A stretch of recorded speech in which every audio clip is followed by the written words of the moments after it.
Commence le livre de Shemot cette semaine. Besha Tova Baruch Hashem. Alors, il y a écrit dans la paracha de la semaine Vateret bat paro lichot ad ayor venarotea olchot ad yad ayor vateret ateva betoch asuf vatishlach et amata vatikachea.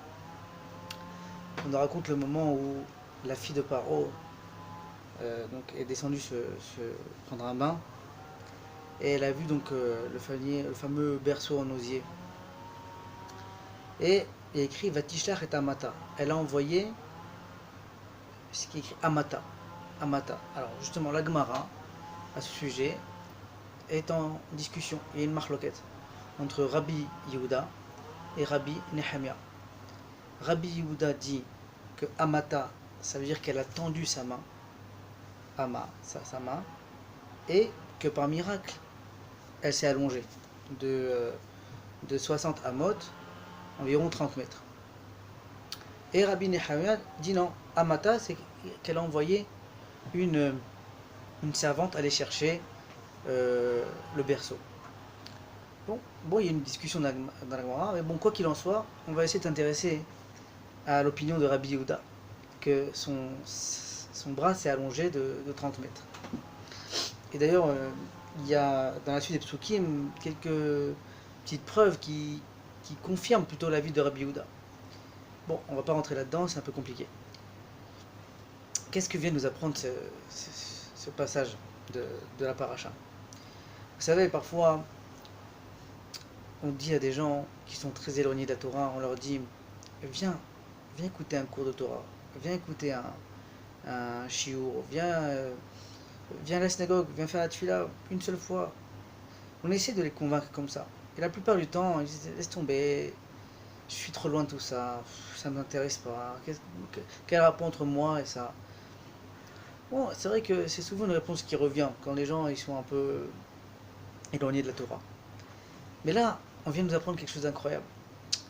On vient nous dire, écoute, quand tu es très éloigné de la Torah, quand tu es très loin, si tu fais un effort, si tu fais un geste pour te rapprocher de la Torah, eh ben en fait, il y a des miracles qui se produisent. Il y a des conséquences magnifiques. Tu ne t'imagines pas à quel point le peu que tu donnes peut se transformer en bénéfice énorme. Et on le voit ici. Parce que elle, Bithia, donc la fille de Paro, elle était loin. Elle était loin du berceau. Elle a dit bon, elle a vu le bébé pleurer, elle a entendu le bébé pleurer, elle était gênée, elle a eu de la peine. Elle a dit bon, je vais faire un bon geste, une mitzvah. Enfin, elle a tendu le bras. Elle a tendu le bras et là, un miracle s'est produit. Le bras s'est allongé pour aller récupérer le bébé qui pleurait. Et ben, c'est pareil. Vous savez, il y a écrit Pitrouli petar kechudo shel machat. Ouvrez-moi une ouverture qui fait la taille d'un chat d'une aiguille, et moi je vous ouvrirai une porte comme la porte d'une salle, une grande salle. Ça veut dire que si on fait un effort pour Akadosh Baruch Hu nous le rend au centuple. Et on le voit donc à travers cet épisode-là, que Batia a tendu le bras, ça s'est allongé, et ça s'est transformé en miracle. Et c'est le message. Plus on dit ah moi je suis loin, je suis rachok, ça m'intéresse pas, ça me concerne pas tout ça. Plus au contraire, plus tu es loin, plus le petit geste que tu vas faire va se transformer en miracle ou en providence divine incroyable. Voilà. Et donc ça, c'est quoi? C'est le moment où elle récupère Moshe Rabbeinu en fait. Le bébé c'est Moshe Rabbeinu. Elle a tendu le bras pour récupérer Moshe Rabbeinu. Et on voit que grâce à cet acte-là, Bithia bat Paro, la fille de Paro, elle a eu le mérite d'être citée dans la Torah. C'est un mérite extraordinaire d'être citée dans la Torah.